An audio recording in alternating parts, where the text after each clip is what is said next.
ओम नमो नारायण। जय सियाराम। जय माताजी। जय भोलेनाथ। हर हर महादेव। जय बजरंगबली। ओम नमो नारायण। આજે ઈચ્છા થઈ કે ભાઈ ચાલો એક લોકો ઘણા મને મારા જે વિડીયો છે એ લોકોને જાગૃત કરવા માટે હોય છે. સનાતન ધર્મના જે પરમ પવિત્ર દેવી દેવતાઓ છે એને જ્યારે તુચ્છ કક્ષાએ ગણવાનું કોઈક અધમ પ્રવૃત્તિ મારી દૃષ્ટિમાં છે. એ કરતા હોય તો એને સાધુ સંત તરીકે મારે જવાબ આપવો ઘટે છે. એવી વખતે કેટલાય લોકો હું સનાતન ધર્મના જે માણસો સિવાયના જે સ્વામિનારાયણવાળા છે એ લોકો વસ્તુને સમજવાની જગ્યાએ આડા આડવા પ્રશ્નો કરતા હોય છે. તો એના જવાબ લખીને આપવા એના કરતાં મારી ઈચ્છા છે કે બોલીને આપવા. અને હવે પછી હું એક એક પ્રશ્ન જ્યારે કોઈ બી વ્યક્તિ એવો છે એનો પ્રશ્ન જે મારા દલીલ કરતા છે એ દલીલનો જવાબ 100% આપીશ અને સમય આપીશ, કારણ કે આખો દિવસ મારા આ ધંધો હોતો નથી મારા સમયે.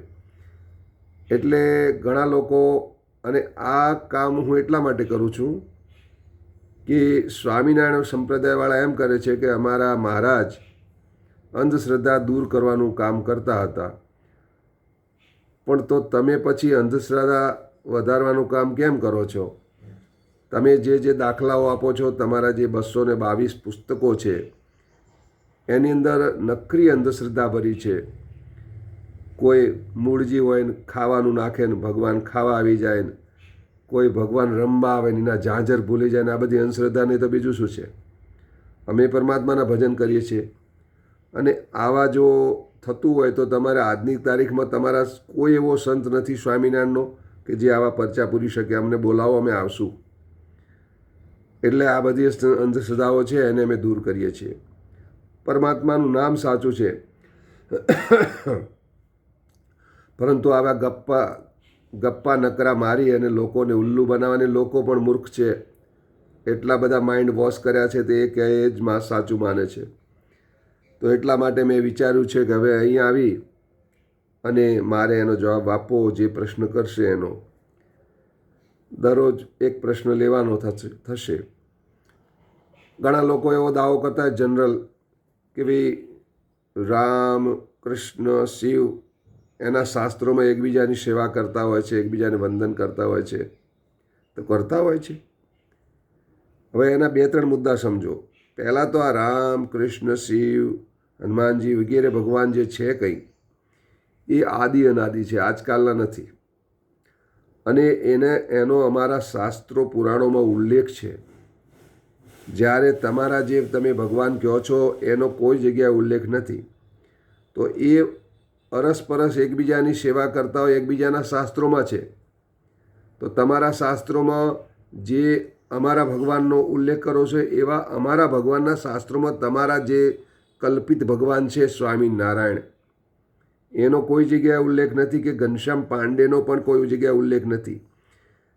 અને આખી દુનિયા જાણે છે. હવે મારે કહેવાની જરૂર નથી. નામ પણ ખોટા બનાવ્યા છે, જન્મ સ્થળમાં જન્મ તારીખ પણ ખોટી બનાવી છે, માતા પિતાના નામ પણ બદલી કાઢ્યા છે, માત્ર ને માત્ર લૂંટવા માટે. અને કરોડો રૂપિયા ભેગા કરી અને ગુમાન, અભિમાન, પણ પૈસાથી ભગવાન ખરીદી શકાતો નથી. તો આ મોટા અંબાણી પરિવારને જે આ છે, કેટલા એવા મોટા માણસો છે, એ પૈસા આપીને ભગવાનને ઉપરથી નીચે બોલાવી શકતા હોત. મોટા મંદિર કરવાથી પણ ભગવાન મળતા નથી. ભગવાન માત્ર પ્રેમથી મળે છે. અને કોઈ ભગવાન અમારા શાસ્ત્રમાં કોઈની નિંદા કરતા હોય એવું ક્યાંય ઉલ્લેખ નથી. હા, ઠીક છે, કોઈ નાના મોટા એવા પ્રકરણ હોય, પણ એના પાછળ કંઈક સમજવાની વસ્તુ હોય છે. એટલે દરેક વસ્તુ યોગ્ય જગ્યાએ યોગ્ય રીતે રજૂ કરેલ છે. છતાં તમે અમને પ્રશ્ન કરો કે તમે તમારા ભગવાનમાં આવું બતાવો છો, એનો જવાબ અમે આપશું. પણ અમારા શાસ્ત્રોમાં તમારા ભગવાનનું નામ નિશાન નથી, તો અમારા ભગવાન તમારા શાસ્ત્રોમાં કેવી રીતે આવી ગયા? એટલે આવી બધી ખોટી કલ્પનાઓ હવે છોડો, મહેરબાની કરો. હવે તમારા દિવસો જે ખોટા ગપ મારવાના છે એ દિવસો હવે પૂરા થયા છે. અને હવે લોકો જાગૃત થયા છે. જ્યાં ને ત્યાં બધે જ લોકોને ખબર છે કે તમે શું કરો છો, તમારા શાસ્ત્રો શું છે, તમારો ધંધો શું છે. ને બધા સ્વામિનારાયણ સંપ્રદાયવાળા સમજો, જે લોકો સાચા છે એને વિનંતી કરું છું, આપણા જે પરમાત્મા છે આદિ અનાદિ ભગવાન શિવ, એનું વર્ણન તો શાસ્ત્રો ન કરી શકે. જેને તમે ભિખારી અથવા તો એક સામાન્ય વ્યક્તિ બતાવો છો, કથા કરતા હો છો, મેં સાંભળેલી છે તમારી કથાઓ. એવા પરમાત્માનું ભજન કરજો તો તમારો ઉદ્ધાર થશે. હું તો એક સાધુ છું, સત્ય બોલીશ. સત્ય મોડું સમજાશે, તરત નહીં સમજાય, કડવું લાગશે. કોઈ ભગવાન, કોઈ સાચો સંત જો એમ ન કહી શકતો તમે આમ જ કરો. અમે હજુ પણ નથી કહેતા તમે તમારા ભગવાનનું ભજન કરો, પણ તમે એવું ના કહો કે તમે આ જ કરો. તમે બીજાને નથી કહી શકતા કે તમારે આ જ કરવું, તમારે સ્વામિનારાયણ જ બોલવું ને બીજું નામ ન બોલવું. તમારે સ્ત્રીનું મોઢું ના જોવું, તો સ્ત્રી ના હોય તો તમે આવશો ક્યાંથી? તમારી ઉત્પત્તિ ક્યાંથી છે? તમે બધા સ્ત્રીમાંથી તો ઉત્પન્ન થયેલા છો. અને સ્ત્રી તો માનું સ્વરૂપ છે. એને સ્ત્રી ના સમજો, એને મા સમજો. માતાનું સ્વરૂપ આપો તો તમારા અંદર જે કામ દૃષ્ટિ છે તમારી ખલાસ થઈ જશે, અહંકાર ઓછો થશે. કારણ કે મા સ્વરૂપે અમે જોઈએ છીએ. અમે નાની દીકરી હોય કે મોટી દીકરી હોય, અમે એને કદી છોડી પણ નથી કહેતા અને સ્ત્રી શબ્દનો પણ ઉપયોગ નથી કરતા. અમે એને માતા કહીએ છીએ.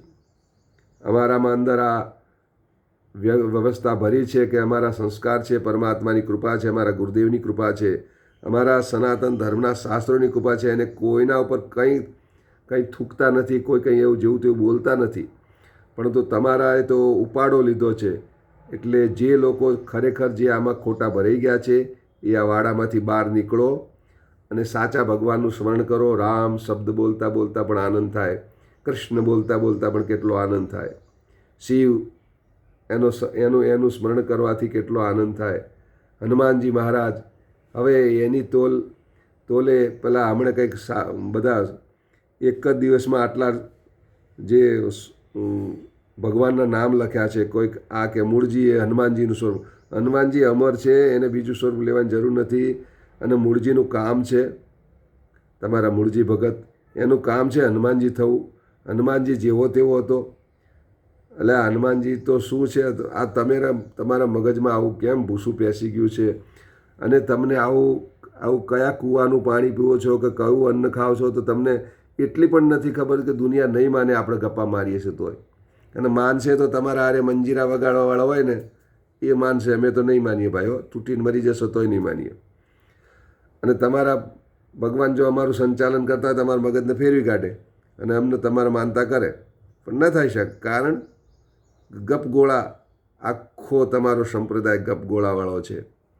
એટલે મહેરબાની કરીને દયા કરો, પાછા વળો, તમારા શાસ્ત્રો સુધારો અને પછી સ્વામિનારાયણ કરો.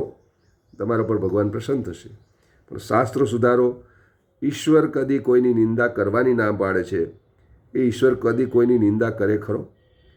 કોઈ એવું કહે કે આ તો અમારું ભજન કરે તો અમે ભક્ત માનીએ, નહીંતર એમને અમે ગરીબ માનીએ. ભગવાનને શું પડી હોય ભાઈ આવી? ઈશ્વરને તમારી નહીં, મારીએ નથી પડી. એ તો આપણે એને ભજીએ ને તોય આપણો થાય. બાકી આવી બધી આ તો તમે તુચ્છ વાતો કરો. જે અમે આવી વાતો નથી કરી શકતા. અમારો ભગવાન કદી આવી વાતો કરે ખરો કે આ તો નાનો કહેવાય ને આ તો મોટો? એક સારો માણસ હોય ને એ કોઈને નાનો મોટો નથી કરતો. એટલે મૂર્ખાઓ, મારે નથી કહેવું પણ મૂર્ખ કહેવું પડે છે. કારણ કે તમે મૂર્ખથી પણ, અને આમ કહે છે અમે ભણેલા ગણ્યા મોટી યુનિવર્સિટીમાં ભણેલા, એવા મહારાજો દાવા કરતા હોય છે. તમે ભણેલા નથી, તમે બગડેલા છો. એટલે મહેરબાની કરો, સુધરો. હું તો સાધુ છું, મારો અધિકાર છે તમને બોલવાનો, તમને કહેવાનો અધિકાર છે. હું સનાતન ધર્મનો રોટલો ખાઉં છું. એટલે હું તમને સારા માર્ગે વાળવા પ્રયત્ન કરું છું. તમને મત્તી મરી ગઈ છે. રાવણને સુધારવા માટે વિભીષણે ખૂબ મથ્યો, પણ ના ખબર પડી અને આખરે એનો અંત આવ્યો. એવી રીતે વિદુરજી પણ બહુ સમજાવતા હતા. પછી ઘણા લોકોના એવા દાખલા છે શાસ્ત્રોની અંદર. ઘણું શાસ્ત્ર છે, મારે વધારે નથી બોલવું. પણ હવે પછી જે કંઈ લોકો મને કોમેન્ટ કરશે એનો જવાબ હું આ વિડીયોથી આપીશ. કારણ કે એટલે મુદ્દાસર સમજાવી શકાય. જે લોકોને ખોટું ખ્યાલ થઈ ગયો છે અને મુદ્દાની વાત કરો, એક જ મુદ્દો છે અહીંયા, એ મુદ્દાથી બહાર ન જશો. એક જ મુદ્દો એ છે કે તમારા શાસ્ત્રમાં જે સનાતન ધર્મના પરમ પવિત્ર દેવી દેવતાઓ છે એની જે ઉપેક્ષા કરવામાં આવે છે, એને જે નિમ્ન કક્ષામાં બતાવવામાં આવે છે એ દૂર કરો. બસ દેટ્સ ઓલ. બાકી તમારે જે માનવું એ માનો. અને આટલો હેતુ રાખીને જ તમે મને પ્રશ્ન કરો કે બાપુની ઈચ્છા આ જ છે, બીજી કોઈ ઈચ્છા નથી. અને બાપુની નહીં, આખા દુનિયાની ઈચ્છા છે. સનાતન ધર્મના દરેક જે માણસો છે, ઘણા બચારા બોલી નથી શકતા સાધુઓ, એને આવડતું નથી બોલતા અથવા વિડીયો બનાવતા આવડતું નથી, પણ એ દરેકની અંદર વેદના આ ભરી છે જે હું રજૂ કરું છું. ઓમ નમો નારાયણ. જય શ્રી રામ. પરમાત્મા આપ સૌનું કલ્યાણ કરે એવા મારા આશીર્વાદ. ઓમ નમો નારાયણ. જય શ્રી રામ. જય ભોલેનાથ.